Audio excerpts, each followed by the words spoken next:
Welcome to Eye on Nevada Politics with your host, Steve Sanson. For the next 60 minutes, we'll take a nonpartisan, in-depth look at the policies, issues, and candidates that affect all of us.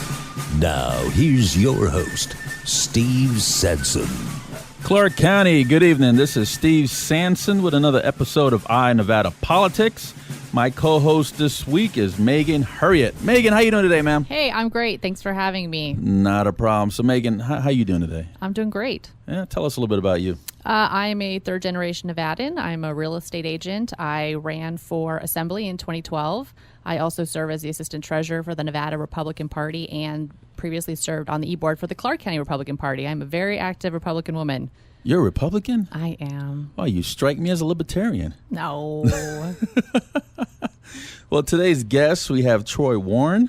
Troy is a candidate for Nevada State Assembly District Number 12. Troy, how you doing today? I'm doing well. Thanks for having me. Troy, what's your party affiliation? I'm an Independent American Party. See, he's an Independent American Party, Megan. Hey, Yeah. I love the Independent American Party. They're so independent, and they're American, too, see? Yeah, well, I was a Republican up until 2002, and I got done with them. So Oh, what happened? George Bush kicked you out? no, just the Patriot Act got passed, and all of a sudden freedom started flying out the window, and nobody'd pay attention, and nobody would listen. So I'm like, I'm done. I'm going to go somewhere where they're all more about our personal freedoms. Okay. Speaking of personal freedoms, why don't you tell us about you? Well, like you said, my name's Troy Warren. I am a native Nevadan, born and raised. Actually, I'm a native in the district that I'm running for. I live next door to the house I grew up in. I live next door to my folks. How long you been there? They moved there in 1963. I bought the place next to them. It was 03. Okay. So you're not a carpetbagger then, right? No. Okay. I'm not a carpetbagger. No, right. I'm. You know those people that shop around for an election to run, so they shop in different districts? You don't do that, right? No. Okay. No, I don't do that at all. I'm tired of what's going on, and pretty much I'm just done running my mouth. I'm running for office. Okay. Is that it about you? Come on now. No, what more do you want to know? I'm a hardworking guy. I work on buses for a living. Okay, there you go. I work for RO Bus Sales. We're a premier bus company here in town. I've been wrenching for my entire life, 31 years, and married. I've got a great wife, Sally. Okay.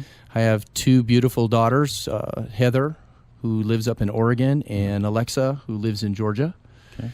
And I'm ready to do something different about what's going on in this state and in this country, and especially in my city. So you're a Harley Davidson bike rider, aren't you?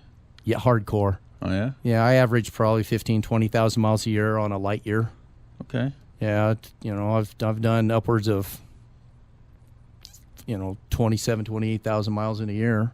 So how do you experience freedom?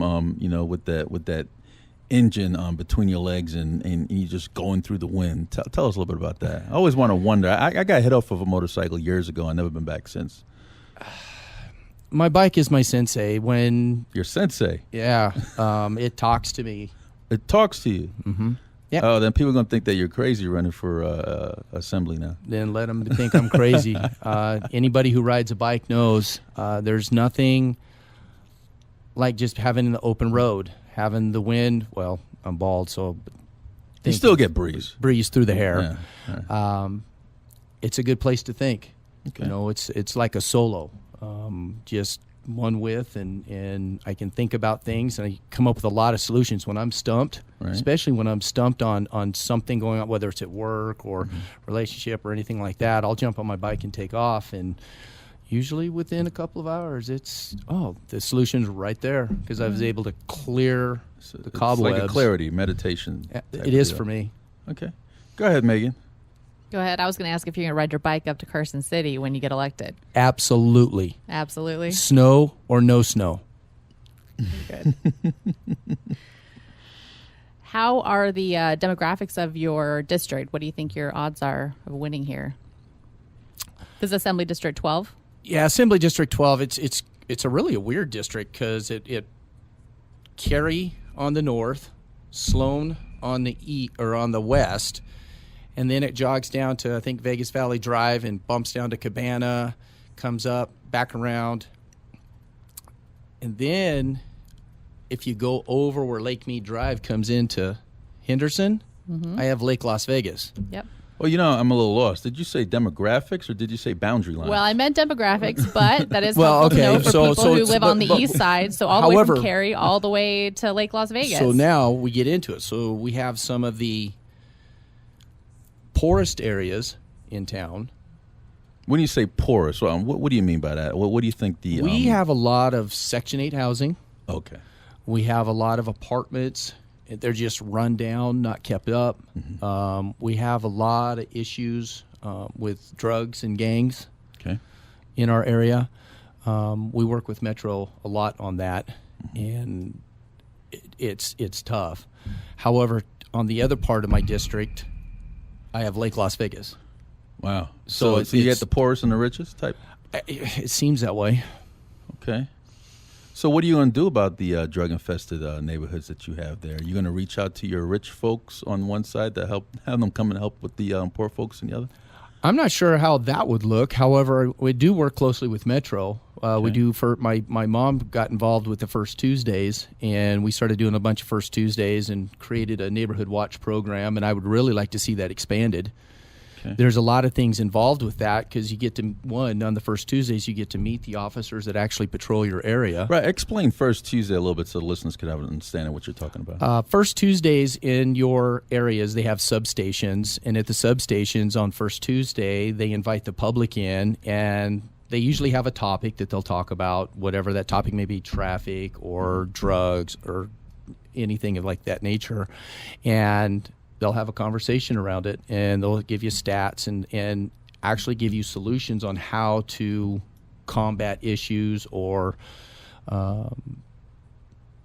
say, for example, if you have a drug issue in your neighborhood, which we've had several of, you can fax stuff in if you want to, remain anonymous, or you can email them now. There's all different kinds of ways, and we've actually, my mom specifically has shut down probably 4 that I know of. Your mom. Meth labs by using that method with Wow. Metropolitan Police Department. So basically your area's over in Henderson area then. Henderson in the east side, Sunrise Manor. Okay. Have you ever approached the city council and let them know about those bad areas, see if they could be a helping hand over there? Not at all. Okay. You ever thought about reaching out to them maybe? I've thought about it. However, I'm a working guy. Like they're having their council meetings, I'm laying on 118-degree asphalt underneath a bus, Okay. fixing it. So, every once in a while, let me digress a little bit. I did go to a Tom Collins get-together at a new facility in our neighborhood, So Collins is your county commissioner over there. unfortunately. Okay. Anyways, Why do you say that? he has done nothing for us up there. Okay. Nothing. He's all worried about where his district goes up into the rich part, up in, I think it's at Summerlin or something of that nature. But where I live, when Mary Kincaid Chauncey was our county commissioner, I remember her. she got stung on that deal. But we were finally getting things. We were getting businesses in there. We were getting, They were cleaning up some of the what do they call them, townhomes or apartment complexes, and different things. And we could actually talk with her. Collins, go to this meeting. We're supposed to have a conversation around what's going on in the area. All it was a meet and greet.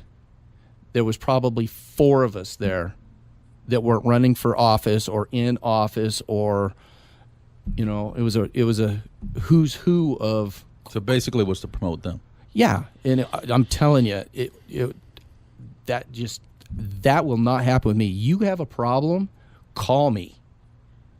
Email me. My stuff's out there, 702-496-1091. Call me. I want to hear what's going on. I want to straighten some of this stuff out.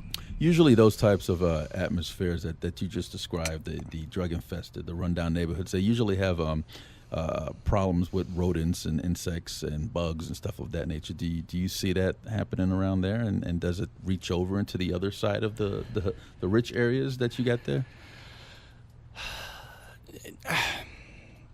Well, the bug thing's kind of a catch-22 because for some reason North Las Vegas thought that they could build a a wastewater treatment plant and shove their gray water down the Sloan Channel. So we have a infestation right now that you have no idea where they're coming from. However, I will tell you this: the one drug house that we had in our area, they kept it fairly clean. This is when I lived a few streets over from where I live now. Okay. They're really good at it. However, you can smell things. However, What do you smell? you smell stuff cooked, and it just doesn't smell right. Like meth? Yeah. Okay. And the kids told me, if the Coke can is out, they're selling. If the Pepsi can is out, they're closed for business. Okay. And, so they do a good job at keeping it clean, so I don't know about the bug thing. Okay. And when it comes to that, however, when they're cooking at night, you can smell it. And nobody complains except for you and your mom? No. We have a neighborhood watch program. We have everybody going in. My mom's just the one that spearheaded the whole thing, and she's the one that drives it in our neighborhood. You said that your folks live, a house away from you? Next door. What is that like? Dude, it's awesome. Yeah? Oh, yeah. See, I'm fortunate. I'm almost Usually people are trying to run away from their folks. No. We're very family-oriented. We lost my wife's folks early on into our marriage, and there was a lot of things around that. And so the opportunity came to buy the house next. Well, it's funny enough, my parents actually owned the place, so I literally bought it from them. Okay. And when it got down to it, we thought, you know what, they've really helped us out over the years. We need to be there for them. Right. And so it was a win-win. We got a place, fairly decent price, and they got to raise the grandkids. Okay. Because the other grandparents were gone. Almost like an indoor babysitter type deal. Or live-in babysitter almost, just right next door. I don't know if you could call it that, because my parents enjoyed it as much as the kids enjoyed having the grandparents. Okay. And so, one of the things I've told my folks is, since, everything's bought and paid for, don't worry about it. You'll never be put in a home. You're in your home. Right. And so my wife and I are setting ourselves up to be able to have her leave the workforce when that time comes, so we can take care of my folks in the later years. So they took care of us, raised us. Well, now it's my job. It's my turn to take care of my folks in their later years. So you think family values is a good component to be a state legislator? I do. I do. And why do you say that? I think there's something wrong with the family element today. And hear me, I'm not bashing single moms, single dads. However, the issue at hand is you've got a single mom who's busting her hump, attempting to make ends meet, and I've seen this with some of my friends, and sometimes the kids go south. Right. And, it's hard to get them back when you talking about with gangs and drugs. Everything. Okay. And just being difficult because mom's not around or dad's not around. And one of the things that, that's nice about my family is if there's an issue, because I have a lot of family in town. How much family? I don't know. You're not Mormon or LDS or anything like that, are you? No. Okay. No, just a Christian. Believe in God. All right. I'm a God-loving, gun-packing constitutionalist. So. All right. So did you get the NRA support since you brought up the gun-packing part? Have never gone after it. You should have. I'm still learning this thing, man. I'm a mechanic for a living. Okay. I'm still navigating. You keep bringing that up, being a mechanic and being on the truck and the asphalt. Are you going to have time to go up to the legislator and? Yeah, matter of fact, the owners of my companies, who actually are good friends of mine, okay. I have my complete support, or I have their complete support. Okay. They know that, and they want me to win. Don't you know why Megan is so quiet? Wait, don't you think it would be a nice breath of fresh air to have a non-lawyer in the legislature for once? Yeah, a working guy. Yeah, I think that would be a great breath that of lives fresh right air. next door to his family, his mom and Absolutely. dad, that believes in family values. Absolutely. Well, I have simple solutions to things. too complicated up there. Kind of And like a 400-page thing to fix a certain piece of equipment, which would probably take 2 words. Fix it. Fix it. Simple solutions. Well, you know what? Let's take a commercial break. This is Steve Sanson and Megan Heryet with this week's special of Eye on Nevada Politics, a KLAV special. We're here with Troy Warren, candidate for Nevada State Assembly District number 12. If anybody would like to talk to Troy, the number is 702-731-1230. You're listening to Eye on Nevada Politics, a KLAV exclusive. Here again, your host, Steve Sanson. Clark County, we are back. This is Steve Sanson and Megan Heryet with this week's special of Eye on Nevada Politics. We're here with Troy Warren, candidate for Nevada State Assembly District number 12. Troy, you were talking about the basically the neighborhoods in District 12. You had your rich neighborhood and you have your not so rich neighborhood. Let's talk about the not so rich neighborhood part of District 12. How's the school system over there? Right now, not so good. It's kind of weird because El Dorado High School, where I went, I had a lot of family go through there. By far is one of the most diverse ethnicities in that school over there that I have ever seen. Mm-hmm. And yet it's shunned. And when there was an issue, I know when my girls were in school, because I basically lived back at El Dorado from 2001 to 2009 while my girls were in high school. And we had to fight tooth and nail just to get the air conditioners fixed. The air conditioners. Keep the kids cool. They had 4,500 kids in a school built for 2,700. And we battled that and battled that and battled that, and we finally were able to. How did you battle that? Did you ask for a larger school, or did you ask to move kids around? What we talked about, and we had because Ruffles was the superintendent at the time, and we had PAC meetings. We talked to him about solutions. We need to come up with a solution. Well, they had Bishop Gorman High School because they were that. When did Sunrise High School open up? It's like 2007 or 2008. And what they did was we created a freshman academy at the old Bishop Gorman on Maryland Parkway.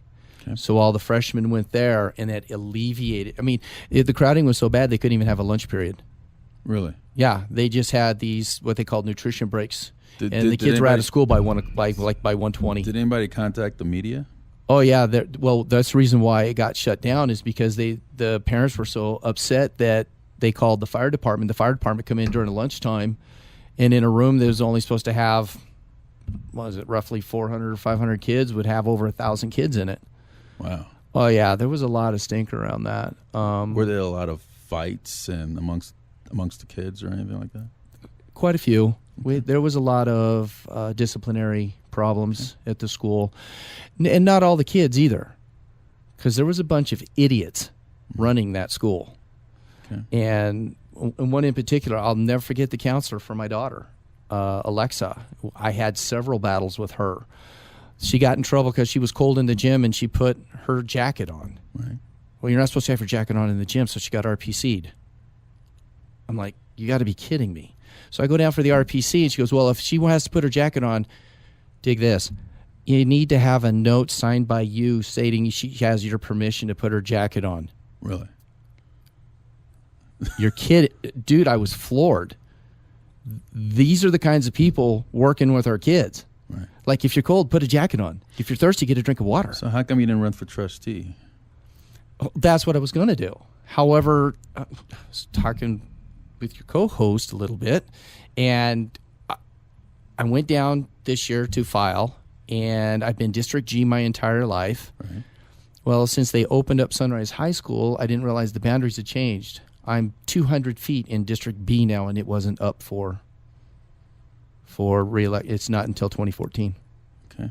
Is there anything that you could do at the state legislator level that you think would have helped these issues, or do these really need to be local school-based solutions? Oh, I'm sure there's a lot of stuff up there that I can do, because a lot of it has to deal with the actual education of the kids.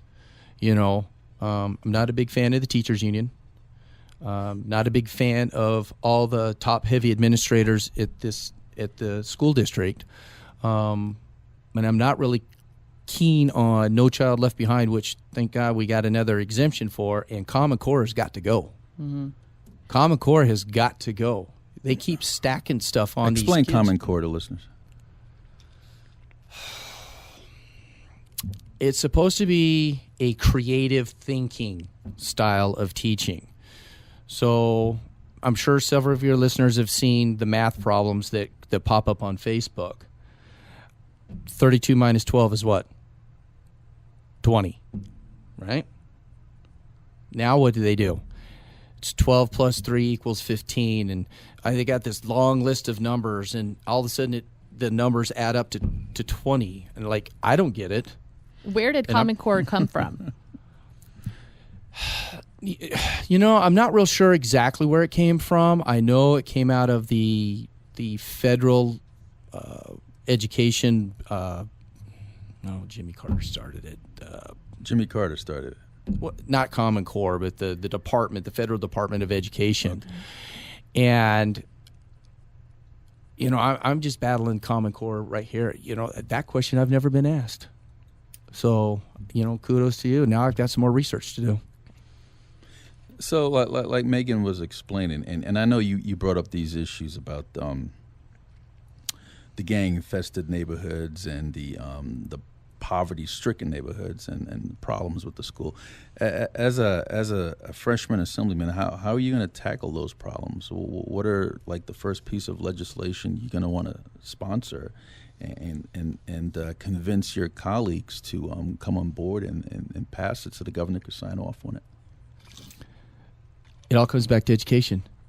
It all comes back to education. We've got to start educating our kids on what is acceptable, what is not acceptable, as well as reading, writing, and arithmetic.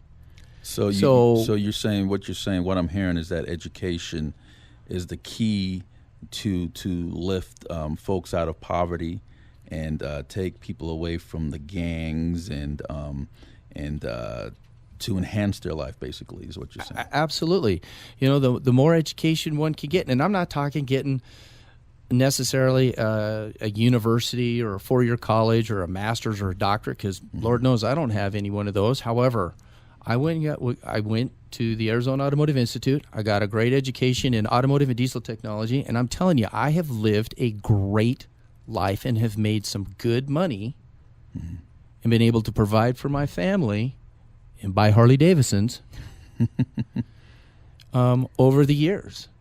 And all it takes is a little bit of gumption to go out there. There's all kinds of areas. I mean, even the community colleges offer stuff. Okay, but how would you convince the parents that probably don't see a hope in that area? How would you convince them to be more involved in their kids' education? Because if the parents are more involved in their kids' education, therefore the kids are going to strive. That's the rub. When I was in high school with my girls specifically, they were in band, color guard, and it was amazing to me the amount of parents that never showed up for anything. They'd drop them off, right, and they'd never show up, and we'd ask them, it's like, well, I'm busy. Well, you realize your son or your daughter's doing X, Y, and Z. Mm-hmm. Oh, well, the school will take care of that. That's part of the education. We've got to get out there and let these parents know that that's your responsibility, not mine. Right. It's not the administrators. However, we've got to get some kind of a PSA or... So it's the mindset. Yes. How would you change that?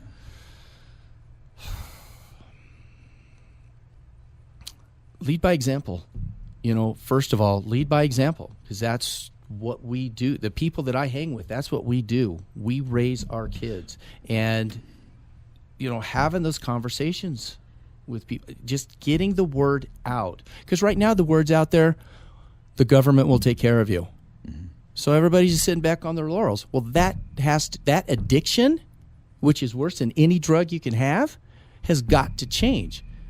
The word out there on the street, I think, needs to be, if you want it, go get it. Mm-hmm. Do you ever thought about getting the rich folks on the other side of your district to come over to the poor side and help out a little bit and try to lift up the poor folks, so to speak? Absolutely. That's one of the things that I would like to do. And I'm my campaign manager, Vicky, she has talked to me a couple of times about, the disparage between the two sides of the mountain, because one side of the mountain's not so well and the other side is. She goes, we need to figure out how to get over here and talk to these people and see if they can come over and just have a conversation. Like if we get a group of people and say, hey, this is what I did, spend some money, and businesses. So what I'm hearing is that the parents on the poverty-stricken side of District 12, it's not really involved in their kids' education. They just drop them off. So if that's the case, do you think those same folks probably avoid going to the voting booth and to vote? That's my fear. I mean, what was the primary 10% turnout? Right. So I don't think it's just them. So basically, how are you describing yourself to the voters, the common man, so to speak? I'm just a regular, hardworking American taxpayer. So you're probably going to sell that to the folks that are just like you, and that's working and try to make a living and make ends meet. And the folks that don't even care about their kids' education probably more than likely is not going to vote. But how are you going to sell yourself to the richer folks? Well, first of all, having been a business owner, I was a business owner for 10 years, actually merged my business that's created the RO bus sales that we have today. Mm-hmm. I just chose not to be an owner. I'm a key service employee. I know the business side. Like I can help those folks. Like this margins tax or the education initiative, that's a bad deal. It's going to be a job killer. How are you selling that to them? I mean, what are you doing? How are you getting your message out? Are you grassrooting? You knocking on doors? Dude, I don't have a war chest of $1 million. I'm banging on doors, making phone calls, and I've got a lot of people getting ready to start hitting the streets for me. Okay. Why is Megan so quiet over there? I don't know. Steve, you jump in every time I have something I want to say. I can't talk over you every time. Oh, just jump on in. She's Megan. just over there being beautiful. You know what, Megan? I'm gonna just be quiet the next 15 minutes. I'm gonna have Megan go out. But before that, let's take a commercial break. This is Steve Sanson and Megan Heryet with this week's special of Nevada Politics. We're here with Troy Warren, candidate for Nevada State Assembly District number 12. And if anybody would like to talk to Troy Warren, number 702-731-1230. Eye on Nevada Politics continues. Here again, your host, Steve Sanson. Clark County, we're back. This is Steve Sanson and Megan Heryet with this week's special of Eye on Nevada Politics. We're here live with Troy Warren, who's a candidate for Nevada State Assembly District number 12. Troy, before we take that caller on the line, I have another caller that text not really a caller, a listener that texted a message, and she wants to know what you think about the after-school program. I really like the after-school programs. I think because of the single-parent issues that we have today, it supports not only the kids because they're going to be with more kids and be able to play, maybe do their homework, get some tutoring. That way the parent also has an opportunity to be able to finish their work and not worry about, oh my goodness, where am I, I got to get my kid. I'm all for it. And as a legislator, how could you implement that? Well, there's some programs already. I'd have to take a look and see what's available or what's already out there and see if it just needs to be tweaked or if we need to actually do something different. Okay. Well, let's take a call. I believe it's Justin. Justin, are you there? I'm here. You have a question for Troy Warren? I just wanted to say he's doing good. He's staying true to his word. I've talked to him before. Okay. I think he's doing great. Oh, thank you, Justin. So that was basically a compliment then, not really a question, huh? So much, yes. All right. All right. Thanks, Justin. I appreciate it. Megan, go ahead. You said that you have simple solutions for things other than education, which we've talked about quite a bit. What are some of the simple solutions that you have that come right up the top of your head? Give me a topic. Okay, business creation. You talked about the margin tax and being a business owner in the past yourself. Yeah, so it's really simple. Government just needs to get out of the way. They need to stop writing laws that hurt business. The stuff that comes down from the EPA, the business licensing, some of the stuff that we have to go through just for the fire inspections are stupid. Mm-hmm. So one of the things that's actually one of the things I want to look at is because of the margins tax and some of the other business killing taxes that are out there, because they want to do it was an 8% tax on services.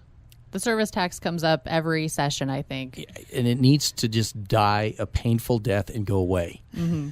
I believe if we lower the taxes to business owners and give them a break, they're the ones creating the jobs.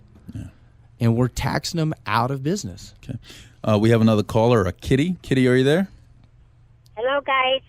Hi, how are you? Fine. I was a business owner for 37 years. I used to deliver produce door to door on the west side. Good. My husband and I, Uh-huh. being small business, considering we raised 13 kids on that. Wow, good for you. And it was a beautiful job, a beautiful, beautiful people over there. And he's still here. He's still alive, but he's 85 now. God bless him. We stopped about 8 years ago. And being door-to-door produce, in this town, we went to L.A. and got it and brought it back. Okay. Mm-hmm. But I love the idea of y'all doing what you're doing. And Troy, my grandson's named Troy, and my granddaughter's married to Warren. So I guess we have a connection there, don't we? Yeah, we sure do. And you're on my list, being one of the good guys. Well, thank you very much. Our name was the Johnsons. Okay. It was Northtown Produce. I don't think you guys ever knocked on our door, because I don't remember you. No, but we were around. Everybody knows us. Well, I'm glad you were, and thank you for contributing and being such a great American. Hard-working, great American. Kitty, do you have a question for Mr. Warren? Not really a question, but I love everything he stands for.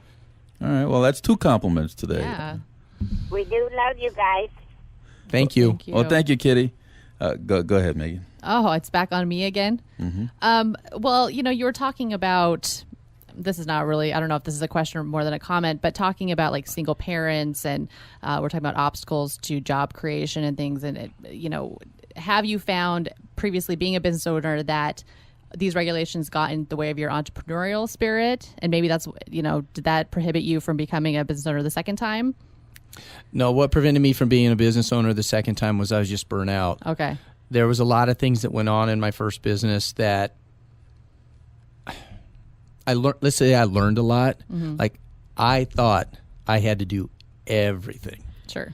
So I didn't put pieces into place and ended up burning myself out. Well, when Brian Edwards approached me about starting another company, I decided, hey, let's go for this. Well, once we got into it, another man by the name of Joe Machine entered the fray. And once we got this thing rolling, I just looked at him and I said, hey, I love you guys and I want to be a part of this. However, I don't know if I want the day-to-day of being a business owner. I'd rather just be one of your great employees that you can trust. Mm-hmm. And it's been a beautiful relationship. Sure. And so that's the reason why. Now, my goal is to become a bar owner. Okay. Everybody knows your name. That's me. So that's what I want to retire to. Oh, okay. So I won't go back into business eventually. Yeah. Yeah, if you can get those fire inspections signed off and everything. Yeah. I'm telling you, sometimes it's crazy. All right, Steve, you're looking at me. I said you're going to have the next 15 minutes. Go ahead, Megan. So some of our listeners may not be familiar with the Independent American Party. That's not being nonpartisan, right? That's an actual party. Yeah. Yes, and actually the home of the Tea Party. Okay. So, we believe in God, mm-hmm. believe in life, mm-hmm. Personal freedoms. Mm-hmm. One of the things that, I talked to Brad Barnhill about was, making... And who is Brad? Brad Barnhill, he's the vice chair for down here in Las Vegas. Okay, so he's based in Clark. Okay, great. He's based in Clark. And, becoming sovereign state, getting our lands back from the government, becoming independent from the federal government, because the federal government's got so much, their fingers are in everything here. And so that's one of the things that we're about. We're about personal freedoms. It's a personal responsibility. Okay. Everything comes back to personal responsibility. The days of the entitlements are over. It's time to get back to work. Do you want to talk about simple solutions? Yeah, let's hear it. Okay. So one of the things that I've thought about a lot is getting back to work. Okay. The entitlements done and over with. There has to come a time, 50%, almost 50% of this country is on the dole from the government in welfare or some other form of government assistance. When you lose your job, you get 26 weeks of pay, and then you're off. You got to go get a job. Social Security, I pay for that. You pay for that. Steve, you pay for that. But yet welfare never runs out of money. Why? That's some of the stuff that, get people back to work. Cut them off. Cut the addiction. Pretty simple. Oh, but what about these single moms you're talking about? You're going to make it that their kids can't have hot lunches. They're not going to get their WIC. I mean, is that what you're talking about? Pretty much. Okay. I mean, you want background checks? Let's do background checks. Have you been in a grocery store on the 1st and 2nd of the month? Well, my husband used to manage a grocery store, so as a matter of fact, I have. Yeah. I know what it looks like. So, I can tell, okay, so people are going to go, he's going to go judgment. Well, yeah, I am. There are certain people that absolutely need the assistance. They need a hand up. I get it. I don't have a problem with giving a hand up. What I have a problem with is watching somebody go buy $200 worth of groceries, go out and get in their Range Rover and go home.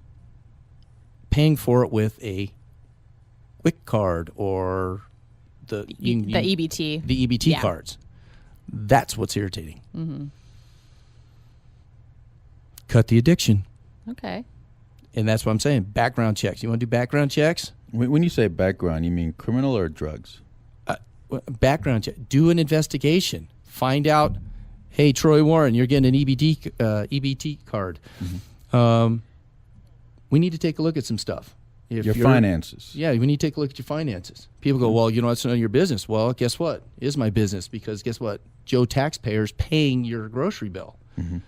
If you're driving this big expensive car and you're on your iPhone, where's that stuff come from? You've got to be getting money from somewhere. Nobody wants to address these issues. See, that's the problem. Nobody wants to address the issues. And they go, well, the issue is this, the issue is that. And I was like, no, the issue is this. They won't even look at the problem. I said this the other day at our meeting. I go, you want to talk about education? I go, Billy Bean, Brad Pitt's character in Billy Bean wraps it up perfectly about what the problem is. There are 49 states. There's 50 feet of crap. Then there's us.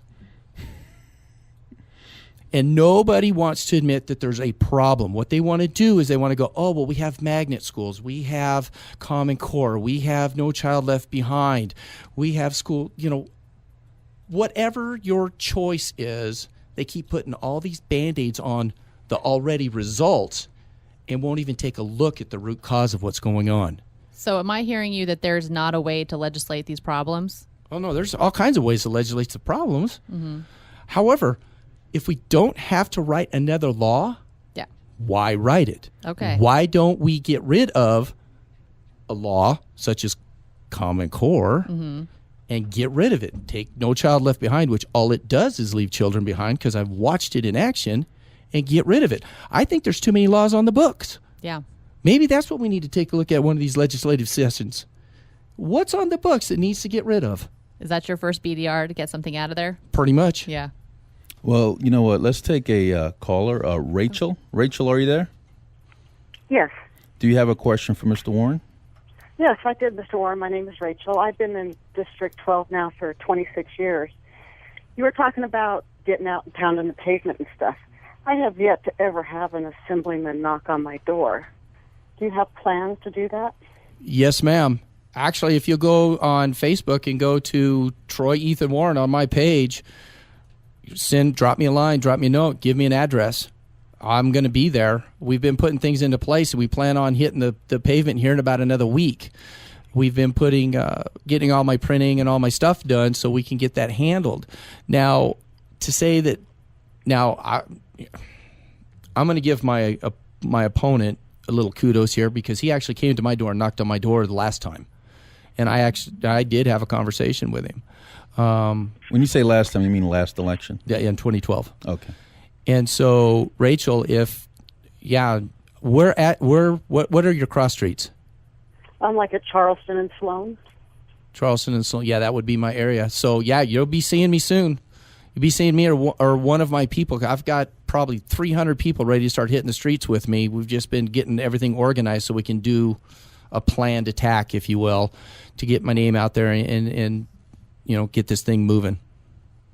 Okay. And you were also just talking about the state funding and stuff. I'm a state employee. Mm-hmm. And I have to live up to drug testing, background checks, fingerprinting, maintaining a valid driver's license. Why don't the people on welfare have to go by the same standards as us? You know what? That's a good question. And if I was to really tell you how I feel on the radio, I'd probably be shot when I left this place. All right. Thank you very much, Troy. Thank you for the call. Thank you, Rachel. We have a Joe on the line. Joe, are you there? Yes. I worked all my life, and I just wish that somebody come out and say, if you can't feed him, don't breed him. Hey, okay. Especially in America, because, succinct. we don't want to turn into a third world, and it looks like we are with all these illegals, and just these people are not going to help America. They're just going to drag us down. So we are in absolute agreement on this, Joe. However, on the immigration side of it, that's a federal thing, and I don't know exactly what I can do as a state legislator to combat that, other than maybe what goes on some of the stuff locally. That's pretty much a federal thing, but I'm in total agreement with you. By the way, I'm an immigrant. I came over here in 1957, 16 years old from Hungary, and it just, even some of those Hungarians, I said, speak English, you're in America. But a lot of foreigners, all of them, but we're flooded with these south of the border people. They just, too easy for them not to learn English because television, radio, and it's too many of them.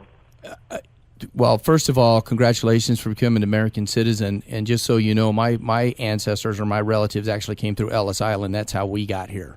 Yes. So congratulations, and God bless you for being an American citizen and standing up and saying, speak English. I appreciate that. Anyway, so I wish to listen to more KLAV. I used to, Irving Shipp used to be on there, and he's in prison. God bless him. He just was fighting the IRS and the government, and just seemed like you can't fight the government anymore. Well, this white guy is. Thank you very much. Thank you. Thank you, Joe. Let's take a commercial break, and we'll be back. This is Steve Sanson and Megan Heryet with this week's special of Eye Nevada Politics. We're here live with Troy Warren, who's a candidate for Nevada State Assembly District number 12. If anybody would like to talk to Troy, the number is 702-731-1230.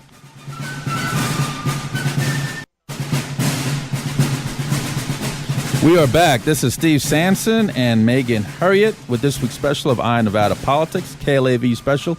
We're here live with Troy Warren, who's a candidate for Nevada State Assembly District number 12. Troy, how are you gonna maintain your IAP voters in your district, bring on board your libertarian voters and your independent voters, and grab some Republican voters and maybe grab some Democratic voters? How you plan to do that and get all those people from all these different parties to go to the booth and vote for Troy Warren?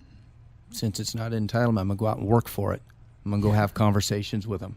I'm going to pound the pavement. We're going to do this. I'm going to do it the old-fashioned way. We're going to go pound the pavement. I'm going to go talk with the people of my district and let them know I'm here for them, because I am one of them. I mean, I've been in that district my entire life. Okay. What are you going to do for veterans? Whatever I can. Nothing irritates me more than watching, because I ride with a lot of veterans. Mm-hmm. I ride with a lot of law enforcement. I ride with a lot of people that were were or currently are in the military, and I watch daily. I wish I could use the word stuff that goes on with them. And at the state level, mark me, I'm telling you right now, anything and everything I can do at the state level to support our veterans, I am in. I am in. I love my veterans. I believe in our veterans. The only reason why I'm able to even get on my bike and ride my bike the way I ride my bike is because somebody went out there and gave their life or took a bullet or lost a limb so I could maintain my level of what I can do. And I love them. I love our veterans, and I will do anything I can for them. What that looks like, I have no idea. Well, you sound like you're speaking from the heart there, Troy Warren. I don't know how to speak any other way. I don't sugarcoat nothing. Okay, what do you got? What do you got for Troy, Megan? Come on, Megan. You were an assembly candidate. I was an assembly candidate. How are you dealing with all this attention? As you know, like your mailbox fills up and your phone rings and your emails, and are you getting seduced by it, or how does it make you feel? Most of the stuff that comes in the mail, especially from the printers, it goes by the wayside. I've got a printer. The emails I thumb through, a lot of it is garbage. I do get a couple of emails every once in a while, some haters, which is actually kind of cool because that means I'm rubbing some people the wrong way. Sounds like you had a lot of love tonight, though, on the show. Yeah, I was kind of hoping for some punch. However, So how are you describing yourself? Because Megan brought up about it's probably good to get a common guy in the legislators because all those other folks, the doctors, the lawyers, they probably have a special interest group. And what's your special interest group going to be? The people. Okay. So Troy Warren, the common man. I'm not a politician. I'm a regular guy, hard-working American taxpayer who's tired of what's going on. I'm done just running my mouth. I'm running for office. Why don't you give us your point of contact? You can contact me on my phone, 702-496-1091, or on Facebook, Troy Warren for Nevada Assembly District, or my personal page, which is Troy Ethan Warren. Feel free to contact me any way you want. Thank you, Troy Warren. We appreciate that. Megan Heryet, thank you so much for being on the show. This is Steve Sanson and Megan Heryet for this week's special of Nevada Politics. Until next week, that was Troy Warren, candidate for Nevada State Assembly District 12.